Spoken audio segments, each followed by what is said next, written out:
शारदीय नवरात्रि में हम जगत जननी जगदम्बा की जब स्थापना करते हैं तो हम कलश की स्थापना क्यों करते हैं? आज शिव महापुराण में शुरुआत में अपन शिव और पार्वती की यही संवाद को लेकर चलते हैं। आखिर कलश में ऐसा क्या है?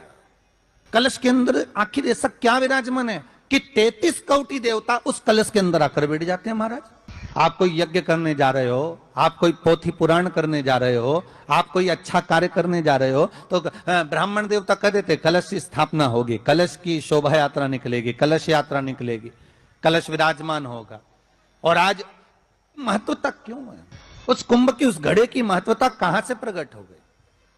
शिव महापुराण की कथा कहती है महाराज, भगवान ओघड़दानी शंकर स्वयं आद्य शक्ति जगदम्बा से कहते हैं कि जगदम्बा तू क्या चाहती है बोल। तो जगत जननी जगदम्बा कहती है कि जहां मैं हूं वहां शंकर है। ये आपने कह दिया, पर जहां शंकर है वहां पार्वती का होना जरूरी है। उसके लिए सिद्ध करने के लिए एक स्थान ऐसा बनाया जाए जहां पर शंकर विराजमान है और शंकर के साथ पार्वती विराजमान है। तो शिव जी ने कहा, पार्वती उसके लिए मैं तुझे एक सुंदर कलश का निर्माण कर देता हूं। दुनिया का रचनाकार, दुनिया की रचना करने वाले महाराज, संपूर्ण ब्रह्मांड की रचना करने वाले, जिनको भगवान शिव ने स्वयं ब्रह्मदेव से कहा है कि ब्रह्मा जी तुम सृष्टि खंड को आगे बढ़ाइए, सृष्टि की रचना कर। ब्रह्मा जी कह रहे हैं नाथ, इस सारे ब्रह्मांड को रचना करना है कर दूंगा, मना नहीं है, पर रचना करता भगवान ब्रह्मा जी कहते हैं कि मैं संसार को एकाग्रित करूं, उससे पहले 33 कोटि देवताओं को मुझे एकाग्रित करना, और सारे 33 कोटि देवता एक जगह पर आकर विराजमान हो जाएं, ऐसी कोई व्यवस्था करना।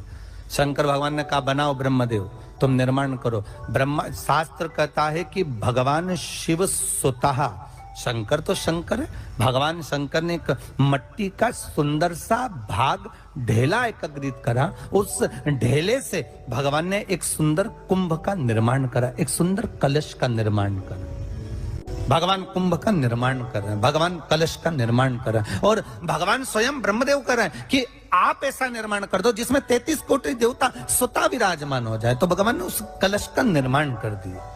अब कलश का निर्माण करा तो स्वयं भगवान ब्रह्मदेव बोले, प्रभु इस कलश के अंदर मेरा स्थान कहां? बहुत ध्यान देना महाराज, कलश का जो मुख होता है उस मुख पर भगवान विष्णु का स्थान होता है। किसका स्थान है? भगवान विष्णु का। थोड़ा सा नीचे आओगे, जहां से कलश का मुख दबा हुआ होता है, वह जगह भगवान स्वयं शिव की होती है। किसकी जगह है? भगवान शंकर की। कलश का अग्रभाग, नीचे का भाग जहां से फैला हुआ होता है, वहां ब्रह्मा का आधिपत्य स्थापित होता है। फिर कलश का जो नीचे का भाग होता है वो भगवान शिव और शक्ति का स्थान होता है। कलश के बाहरी भाग में, जहां पर बाहर का हिस्सा होता है, उस कलश के बाहरी भाग में 33 कोटि देवताओं को भगवान शंकर ने लाकर विराजमान किया होता है। महाराज, भगवान शंकर 33 कोटि देवताओं को निमंत्रण देकर उस कलश में विराजमान कर दिया। कितना सुंदर लिखा है देवी भागवत के अंदर कि जहां कलश की स्थापना होती है उस जगह पर किसी देवताओं को बुलाने की जरूरत नहीं होती। 33 कोटि देवता उस जगह पर स्वतः विराजमान हो जाते हैं। स्वयं 33 कोटि देवता स्वयं वहां विराजमान। अब कलश मेरा प्रतिबिंब है ये तो कहा। भगवान शिव की कथा कह रही है, ओगड़दानी त्रिकालदर्शी कैलाशी शंभु के पास में उस समय पर कामदेव की धर्म पत्नी रति भी है, जिसके नयनों में जल भरा हो। शिव जी ने पूछा, बोलो रति, आप और यहां जब आपका पति जलकर भस्म हुआ तो हमने वर दिया था आपके पति को कि ये भगवान कृष्ण का पुत्र बनकर मिलेगा आपको, फिर क्यों आप यहाँ पर आई हो? क्या हो गया ऐसा? प्रभु, बात इतनी सी है कि मेरा पति जब आपके नेत्रों की ज्वाला द्वारा जलकर भस्म हो रहा था, उस समय पर वो आम के पेड़ पर बैठा हुआ था।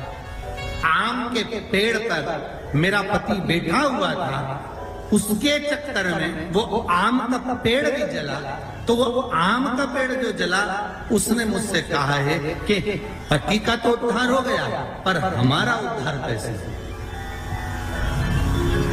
अब देखिए, कई लोग कहते हैं प्रश्न करने वाले पीछे नहीं हटते महाराज, बहुत प्रश्न करते हैं और प्रश्न कर कर पूछते हैं, गुरुजी ये कलश के ऊपर आम के पत्ते क्यों लगते हैं? उसका उत्तर है, ध्यान दीजिए, प्रश्न बहुत है तो उसके उत्तर भी बहुत है, बस उसको समझने वाला चाहिए।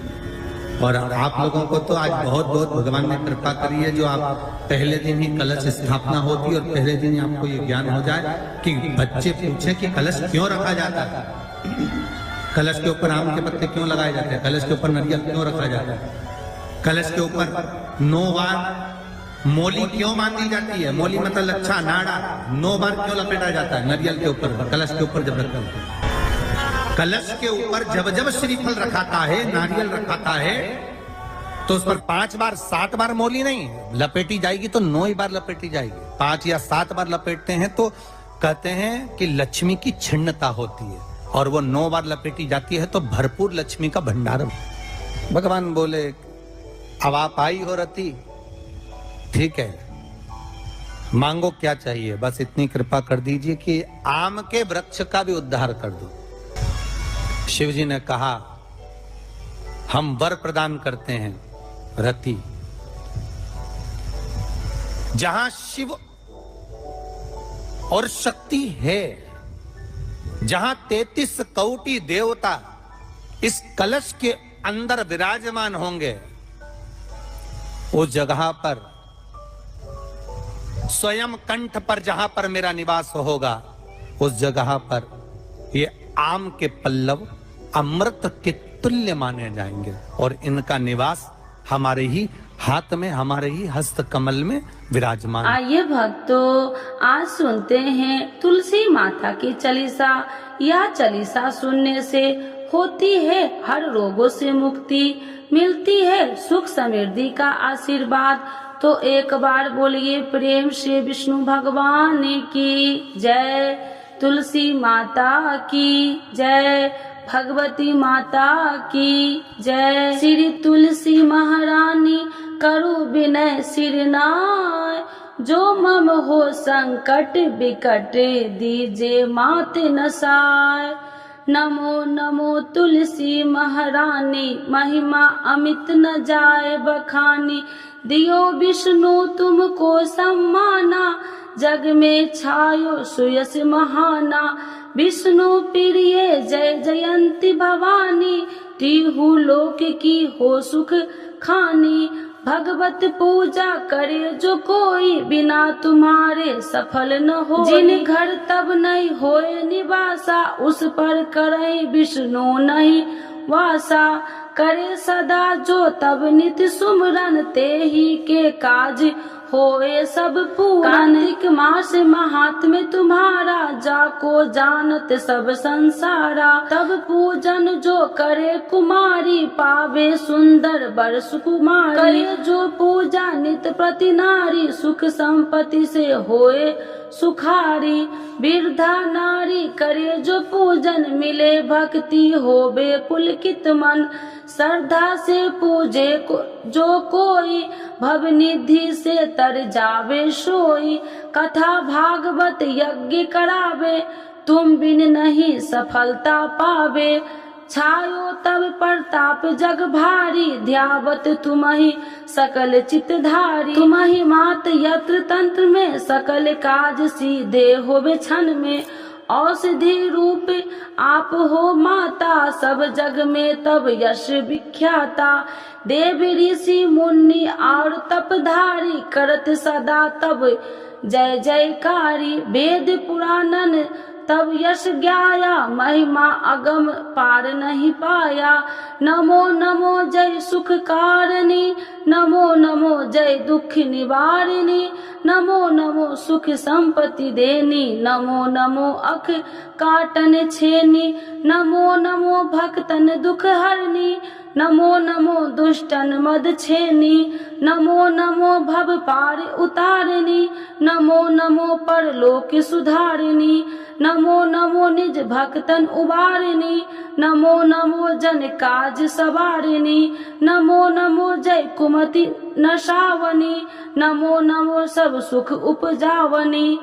जयति जयति जय तुलसी माई, ध्याऊ तुमको शीश नवाई, निर्जन जानी मोहि अपनाओ, बिगड़े काज आप बनाओ, करूँ विनय मैं माते तुम्हारी, पूरन आशा करूँ हमारी, शरण चरण कर जोड़ी मनाओ, निस दिन तेरे ही गुण गाऊं, करहु मात यश अब मोह पर दाया, निर्मल होए सकल मम काया, मांगू मात या वर दीजे, सकल मनोरथ पूरन कीजे, जानू नहीं कुछ नेम उचारा, क्षमहु मात अपराध हमारा, 12 मास करे जो पूजा, ताशम जग में और न दूजा, प्रथम ही गंगा जल मंगवावे, फिर सुंदर स्नान करावे, चंदन अक्षत पुष्प चढ़ावे, धूप दीप नैवेद्य लगावे,